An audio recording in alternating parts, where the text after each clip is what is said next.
Bonjour la famille, on revient pour notre affaire numéro 2. On apporte la solution. Ça a pris du temps, 2 semaines je pense ou plus, mais j'ai un programme hyper compliqué pendant le ramadan. Bref, l'affaire pour rappel, c'était la femme qui nous avait écrit pour nous dire que bonjour bijou, mon mari est l'auteur d'une triple trahison envers moi et ma famille. Donc on a plusieurs réactions au niveau des différents réseaux. On a posté le problème.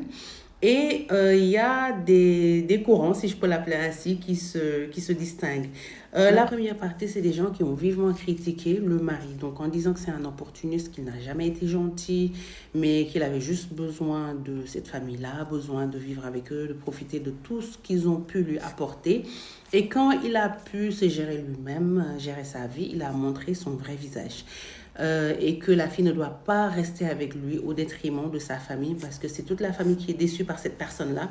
Donc aujourd'hui, elle ne peut pas prendre la décision de rester avec ce gars-là qui s'est marié avec l'ex de son frère qui est son meilleur ami. Donc c'est quelqu'un qui n'est pas bien du tout.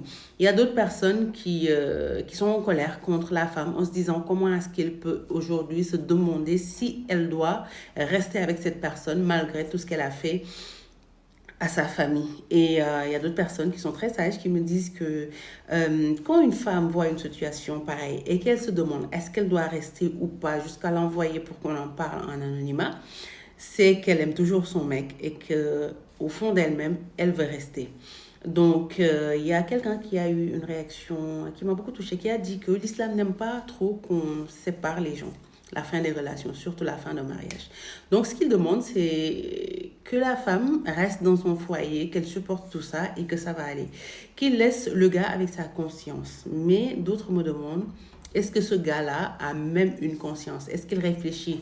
Parce que si c'était le cas, il n'allait pas épouser l'ex de son meilleur ami. Et il y a une femme qui m'a dit, la fille doit lui tendre un piège, c'est-à-dire faire semblant que tout va bien, partir en Europe avec ses enfants, et une fois là-bas, qu'elle lui pose tellement de problèmes qu'il ne saura pas quoi faire. Et il y a une femme qui s'appelle Khadija, comme moi, avec qui je suis à peu près d'accord. Parce qu'en fait, ce qu'elle dit, c'est aujourd'hui, peu importe ce qu'on va dire à la femme, c'est la seule à pouvoir prendre sa décision. C'est la seule à savoir si son gars est une personne vraiment honnête, une personne bien, qui a été victime de son destin, hein, quoi qu'on puisse dire, parce que dans son destin, c'était écrit qu'il allait épouser cette femme-là. Et à partir de là, prendre la décision adéquate.